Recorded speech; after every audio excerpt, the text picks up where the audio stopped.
Oui, c'est d'une ça. de nos auditrices. On a une auditrice, Cynthia de Montréal, qui pose une question très intéressante. Je crois que plusieurs auditeurs se posent la même question. Suite à une requête de prière, on peut se poser la question suivante. Comment m'assurer que c'est une réponse divine et non ma propre interprétation? Comment, lorsque j'ai demandé quelque chose à Dieu, reconnaître sa réponse, savoir que les circonstances qui sont dirigées, ça correspond à sa volonté, quelle direction prendre en fait?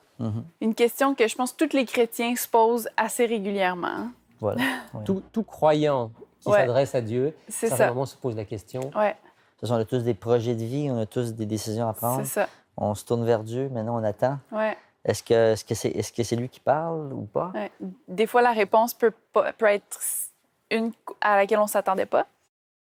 Et la réponse peut venir rapidement, elle peut mettre du temps à venir. Ouais. C'est pas une question facile pour Non. laquelle il y aurait une réponse toute faite. C'est ça. Non, c'est ça. Puis ça me rappelle un texte dans 1 de Jean, chapitre 5, verset 14, qui m'a surpris. Je ne sais pas si tu peux trouver le texte, Rémi. 1 Jean, pour nous. chapitre 5, verset 14. Oui, c'est ça. Ça parle de... Carrément, Dieu nous écoute si on sait comment demander aussi. Est-ce qu'on a demandé conformément à sa volonté. Voilà. Je lis le verset. Oui. Voici l'assurance que nous avons auprès de lui, donc auprès de Dieu. Si nous demandons quelque chose selon sa volonté, il nous écoute. Voilà le verset 14. Et tu voulais attirer notre attention sur... Bien, probablement, on formule une prière à Dieu, puis on peut avoir l'assurance que Dieu nous écoute. Mais des fois, Dieu ne répond pas tout de suite, puis on se dit, bien, Dieu nous a pas entendu, il nous a pas écouté. Mais on a une piste de solution aussi si on sait comment demander.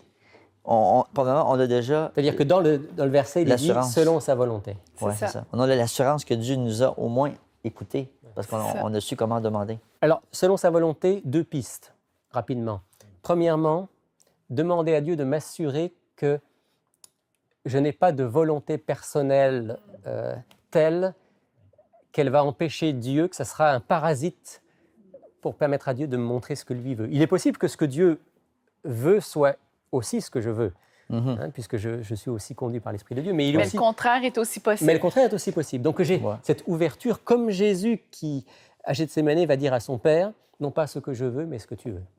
Et ça demande beaucoup d'honnêteté, beaucoup d'humilité pour dire, mon Dieu, aide-moi à sonder mon cœur pour savoir si je préfère ta volonté. Pour dire, je dirais ça demande beaucoup de soumission. Dans le bon sens du terme. Ouais, c'est ça. Exactement. C'est vrai. Et puis, deuxième chose, pour connaître sa volonté, j'ai besoin de ce livre. De la J'ai parole. besoin de me nourrir de ce livre. Ta parole est une lampe à mes pieds, une lumière sur mon sentier. Donc, il faut, dans le fond, qu'on puisse savoir si c'est en accord avec la parole de Dieu. Exactement. Parce que Dieu ne change pas. S'assurer que c'est en accord avec la parole de Dieu. Ouais. Ensuite, dans la prière, demander à Dieu la sagesse, mettre dans la balance les circonstances. La dimension, je crois, aussi de la foi. De la foi. Ouais. À un moment aussi, en réponse à Cynthia, à un moment, faire confiance. Ouais, c'est ça. J'ai fait ce que tu m'as demandé, Seigneur. J'ai prié, j'ai cherché. J'ai la conviction que c'est dans cette direction. Ouais. J'y vais. Si jamais c'est pas ça, ça. Seigneur, je te fais confiance, tu vas me rattraper. Exactement. Puis Dieu nous a donné la promesse qu'il allait nous écouter, qu'il allait être là pour nous. Donc, il faut faire confiance, il faut y aller par la foi aussi. Et jusqu'au bout, savoir que Dieu ne nous lâche pas. Il ne nous lâche pas.